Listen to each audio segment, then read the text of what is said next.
Top quality और consistent performance के लिए सिर्फ सिल्वर पंप नाम याद रखना।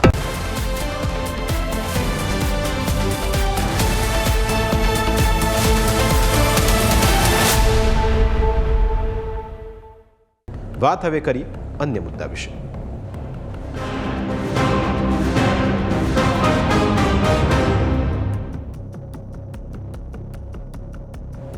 વાત એક એવા કિસ્સાની જે તમારું હૈયું હચમચાવી દેશે। વાત છે 4 સંતાનોની માતાની, જે પોતાના પતિના અફેરથી કંટાળી ગઈ। પિયરમાં હવે તેના પિતા રહ્યા નથી અને 2 ભાઈઓ પણ લડત આપી શકે તેમ નથી, જ્યારે ઘરની અંદર તેની વાતને બધા મજાક બનીને ઉડાવી દે છે। આવી પરિસ્થિતિમાં મહિલાએ મીડિયા સમક્ષ આવીને પોતાના પતિનો ભાંડો ફોડ્યો અને પતિ તેમજ તેની પ્રેમિકા સામે ફરિયાદ નોંધાવવાની વાત કરી। આખરે પતિ, પત્ની અને વોનો આ કેસ શું છે તેની વિગતે વાત કરીએ। રાજકોટ શહેરમાં એક વિડીયો સોશિયલ મીડિયા ઉપર ખૂબ વાયરલ થઈ રહ્યો છે। આ વિડીયોમાં જોઈ શકાય છે કે એક પુરુષ એક સ્ત્રીને બેરહેમીપૂર્વક માર મારી રહ્યો છે। આ પુરુષ કોઈ બીજો નહીં પણ મહિલાનો પતિ છે। મહિલાનું કહેવું છે કે તેના પતિ દ્વારા તેને ખૂબ માર મારવામાં આવ્યો, જે બાદ તેમને હોસ્પિટલમાં સારવાર લેવાની ફરજ પડી। આવી જ રીતે તેઓ અવારનવાર માર મારે છે। આ વખતે જ્યારે મહિલાએ વિડીયો વાયરલ કર્યો ત્યારે પણ પતિએ ધમકી આપી કે જો તું વિડીયો ડિલીટ નહીં કરે તો તારા વિરુદ્ધ કાર્યવાહી કરીશ અને 3 વર્ષ સુધી જેલમાં પુરાવી દઈશ। સીસીટીવીમાં તમે જે જોઈ શકો છો કે કેવી રીતે મહિલાને ઢોર માર મારવામાં આવી રહ્યો છે। આ દ્રશ્યો જોઈ કોઈને પણ મહિલા ઉપર દયા આવી જાય। જ્યારે આખી હકીકત સાંભળશો તો તમે હેરાન રહી જશો। વાત 4 વર્ષ પહેલાંની છે, જ્યારે મહિલાની 2 દીકરીઓ 12મા ધોરણમાં અભ્યાસ કરતી હતી। તેમને પર્સનલ ટ્યુશન રાખવાનું હોવાથી તેમણે 3 ટીચરનો સંપર્ક કર્યો, જેમાંથી તેમને એક શિક્ષિકાનું કામ સારું લાગ્યું અને બીજા જ દિવસથી ઘરે દીકરીને ટ્યુશન કરાવવા માટે આવતી હતી। શિક્ષિકાએ મહિલાને આંટી કહેતી અને તેના પતિને અંકલ કહીને બોલાવતી હતી। ઘણીવાર મોડું થાય તો તે કહેતી કે આંટી અંકલને કહો કે મને ઘરે મૂકી જાય, એટલે અંકલ તેને ઘરે મૂકી આવતા હતા। મહિલાનો આક્ષેપ છે કે આ દરમિયાન શિક્ષિકા અને તેનો પતિ એકબીજાની વધુ નજીક આવ્યા, પરંતુ શિક્ષિકા પોતાના પતિને અંકલ કહેતી હોવાથી તેના ઉપર મહિલાએ ક્યારેય કોઈ શંકા ન કરી। પરંતુ એક દિવસ બંનેનો ભાંડો ફૂટી ગયો।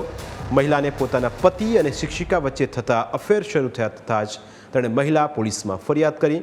આ સમયે તેઓ બંને ભાઈ બહેન હોવાનું કહીને સમાધાન કરાવ્યું, જોકે ત્યારબાદ બંને વચ્ચે અફેર ચાલુ રહ્યું તેવો મહિલાનો આક્ષેપ છે। મહિલાએ બંને સાથે હોય તેવી કેટલીક તસવીરો પણ શેર કરી, જેમાં બંને એકમેકમાં ખોવાયેલા અને ખુશ જોવા મળે છે। જ્યારે આ અંગે મહિલા અને પતિ સાથે વાતચીત કરે ત્યારે તેને આ જ રીતે ઢોર મારો મારવામાં આવતો હોવાનો મહિલાનો આક્ષેપ છે। મહિલાનું કહેવું છે કે હવે તે પોતાના પતિના અફેરથી કંટાળી ગઈ છે। વાઇફ છું, 4 બાળકની માં છું।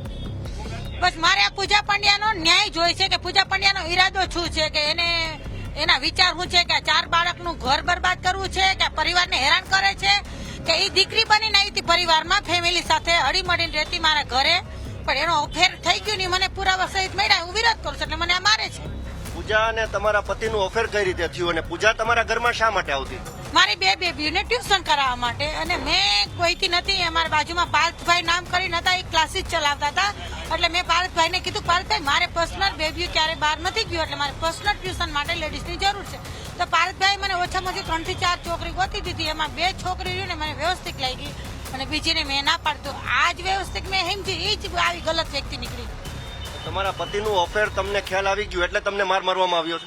આવું 4 વર્ષથી મને ખબર હોવાથી મને ઢોર માર મારે છે અને મને બ્લેકમેલ એ કરે છે કે મારી ફેમિલી તરીકે દીકરી તરીકે રહેતી હતી, એટલે અમે બધા હારે જતા આવતા, એટલે મારા પુરાવા એને મને બ્લેકમેલ કરવા માટે સાબિત કરે છે કે મારી ઘરવાળી આવી છે।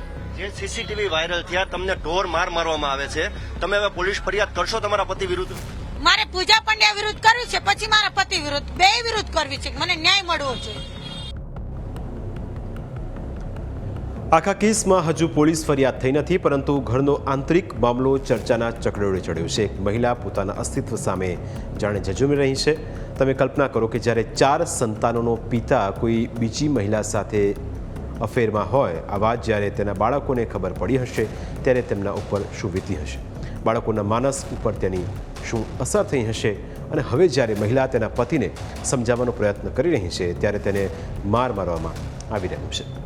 પ્રાઇમ 9માં સમય થયો છે બ્રેકનો. બ્રેક બાદ અન્ય મુદ્દા વિશે વાત.